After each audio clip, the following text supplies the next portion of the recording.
हम सब जानते हैं कि बच्चों के लिए 12वीं का जो एग्ज़ाम होता है वो कितना इम्पोर्टेंट होता है, क्योंकि उसी एग्ज़ाम के बेसिस पर आप आगे जाके भारत के टॉप यूनिवर्सिटीज़ और कॉलेजेस में एडमिशन्स लेते हैं। लेकिन सरकार की तरफ से ऐसे लगता है कि जो 12वीं का प्रेशर है उसे कम करने की कहीं ना कहीं ये योजना बनाई गई है। इसीलिए दिल्ली यूनिवर्सिटी के जो बड़े बड़े कॉलेजेस हैं, चाहे वो एलएसआर हो, लेडी श्री राम कॉलेज हो, मिरांडा हाउस हो, स्टीफंस हो, हिंदू हो, वहाँ पर अब एडमिशन लेने के लिए आपको एक एंट्रेंस एग्जाम देना होगा।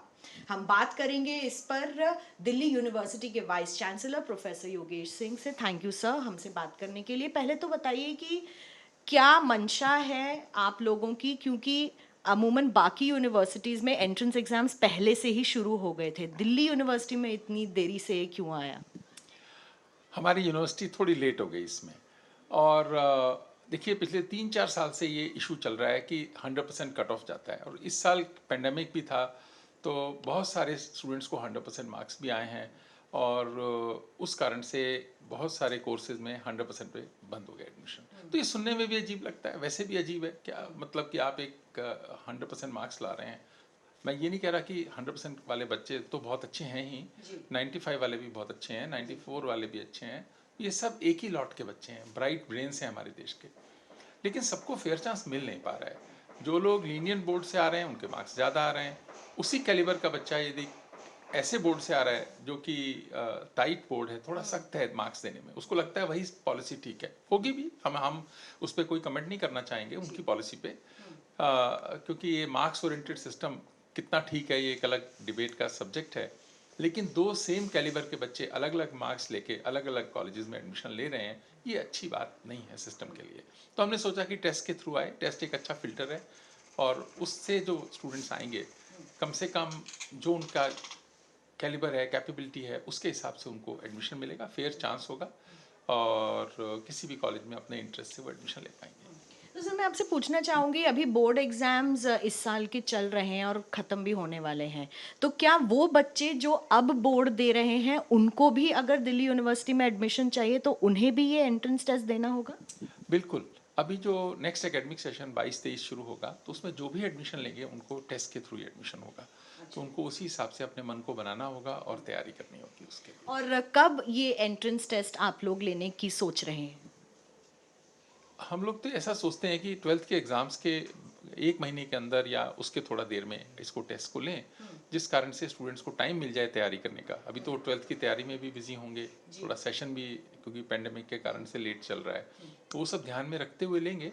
स्टूडेंट्स को समय मिलेगा तैयारी करने के लिए अच्छे से। और आप ऐसा मानो 1-1.5 महीने में करेंगे। एक डेढ़ महीने में आप एंट्रेंस शुरू कर देंगे। सर पैटर्न क्या रहेगा, क्योंकि बच्चों को यूजुअली ये रहता है कि हम कहाँ से पढ़ें, कैसे देखें, तो किस तरीके के पैटर्न पर ये एंट्रेंस टेस्ट लिया जाएगा?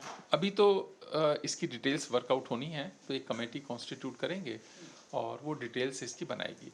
पर अगर मोटे तौर पर एक दो सेक्शन होंगे। सेक्शन 1 तो कॉमन है सबके लिए, एप्टीट्यूड टेस्ट होगा। सेकेंड में आप अपने सब्जेक्ट सेलेक्ट करेंगे, एक से ज़्यादा भी हो सकते हैं वो सब्जेक्ट्स, आप सेलेक्ट करके आप अपीयर हो सकते हैं अपने इंटरेस्ट के हिसाब से। कोई कॉमर्स का बच्चा है तो कॉमर्स लेगा, साइंस का बच्चा है तो साइंस लेगा, और उसके बाद मेरिट लिस्ट बनेगी, फिर आप अपने इंटरेस्ट से आगे एडमिशन लेंगे। तो आप कह रहे हैं इस टेस्ट के दो पार्ट्स होंगे? हाँ, 2 पार्ट होंगे, एक कंपलसरी होगा, दूसरे में ऑप्शंस होंगे बहुत सारे। आप अपने इंटरेस्ट से सब्जेक्ट को सेलेक्ट कर सकते हैं, तो ये स्टूडेंट सेंट्रिक व्यवस्था है। सर और क्या ये कॉलेज बेस्ड होगा या कोर्स बेस्ड टेस्ट होगा? नहीं, कोर्स बेस नहीं, ये तो बेसिकली डीयू के एडमिशन के लिए होगा। और उसके बाद में उसकी परफॉर्मेंस के हिसाब से आप डिफरेंट डिफरेंट कोर्सेज में एडमिशन ले सकते हैं। इस तरह से ऑप्शंस होंगे। डिटेल्स अभी बनाएंगे इसकी, अभी बनाई नहीं है, अभी बन रहे हैं। अभी बन रही है। सर क्या आपको लगता है कि ये इतना बड़ा जो फैसला है इससे कहीं ना कहीं जो 10th में तो अब प्रेशर नहीं है क्योंकि ग्रेडिंग होती है, 12th के मार्क्स अभी भी मैटर करते थे, तो कहीं ना कहीं बच्चों पे जो पढ़ाई का प्रेशर होता है वो कम होगा, और जो कंपेरेटिव एग्जाम्स के लिए साथ में बच्चे प्रिपरेशन शुरू भी कर देते हैं 10th 12th से ही, उसमें भी उनको फ़ायदा होगा? नहीं, देखिए, प्रेशर तो पढ़ाई का रहता ही है। अब अगर 12th का कम होगा तो टेस्ट का प्रेशर आ जाएगा। टेस्ट का नहीं था तो पहले 12th का था। वो तो रहना ही है क्योंकि कंपटीशन है, हम बहुत लोग हैं, अपॉर्चुनिटीज़ कम हैं, इस कारण से होता है प्रेशर वो तो। लेकिन उससे ज़्यादा बात यह है कि सबको बराबर की अपॉर्चुनिटी मिलेगी। किसी को इस कारण से फ़ायदा या नुकसान नहीं होगा कि वो किस बोर्ड का स्टूडेंट है, अभी तो वो भी हो जाता है। तो उसको ये सिस्टम हटाएगा, और अगर हम ये टेस्ट साल में 2 बार कर पाए तो बच्चों के लिए प्रेशर कम करेगा तो आने आप वाले कोशिश साल। ये कर रहे हैं कि साल में एटलीस्ट 2 बार ये टेस्ट हो।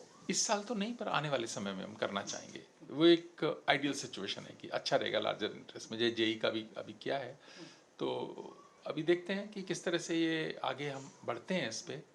पर ये स्टूडेंट इंटरेस्ट में है और स्टूडेंट्स के लिए इससे अच्छे आयाम निकलेंगे। सर एक सवाल और था कि ये जो एंट्रेंस टेस्ट होगा ये कितनी भाषाओं में होगा? विल इट ओनली बी मतलब इंग्लिश या हिंदी में ही होगा या फिर? नहीं, कई भाषाओं में होगा। वो तो सीयू सेट एक पॉलिसी बना रहे हैं, जी। तो वो लोग तो काफ़ी सारी भाषाओं की बात कर रहे हैं, तो उन सभी भाषाओं में होगा। और अगर हम कराएंगे तो हम भी उसको कॉपी करेंगे फिर। अच्छा। हम भी सब भाषाओं में करेंगे जितनों में वो कराते हैं। जितनी भी अभी नेशनल एजुकेशन पॉलिसी भी बात कर रहा है इंक्लूजन ऑफ लैंग्वेजेस की और भाषाओं की, तो आप भी उस सेटअप पे ये हम एंट्रेंस जाएंगे ही ना। देखिए, अगर हम नहीं जाते हैं तब तो फिर ये है कि जो हमारे जो स्टूडेंट दूर के हैं, हिंदी भाषी हैं और रीजनल लैंग्वेजेस के हैं, तेलुगु हो सकते हैं, मराठी हो सकते हैं, गुजराती हो सकते हैं, जो उस मीडियम में बच्चे पढ़ रहे हैं, फिर उनके लिए तो फेयर चांस नहीं हुआ ना सिस्टम में। तो वो तो कई भाषाओं में होगा ही होगा, इसलिए कि जो जिस मीडियम से आ रहा है उससे जब अपीयर होगा तो उसको ज़्यादा एडवांटेज होगा उसका। वो तो ध्यान रखेंगे इस चीज़ का। और ये बहुत बड़ा फैसला है क्योंकि रीजनल लैंग्वेजेस जो बच्चे पढ़ते हैं, हिंदी भाषी स्टेट से जो बच्चे आते हैं, वहाँ पर जो डीयू में कंपटीशन होता है, एक तरीके से हम देखते हैं साल दर साल 100% की कट ऑफ जाती थी और सीटें पहली ही लिस्ट में ख़त्म हो जाती थी। लेकिन अब वो नहीं होगा क्योंकि हर बच्चे को जो दिल्ली यूनिवर्सिटी जैसी टॉप यूनिवर्सिटीज़ में एडमिशन लेना चाहता है उसे एक एंट्रेंस टेस्ट देना होगा और इसके लिए कमिटी बनाई जाएगी जिसके माइन्यूट पॉइंट्स और डिटेल्स नोट करके आगे जाके इस एकेडमिक ईयर से 2022 यानी कि 2022 से ये एंट्रेंस टेस्ट शुरू हो जाएंगे। प्रदीप गुप्ता के साथ मैं मिलन शर्मा, आज तक।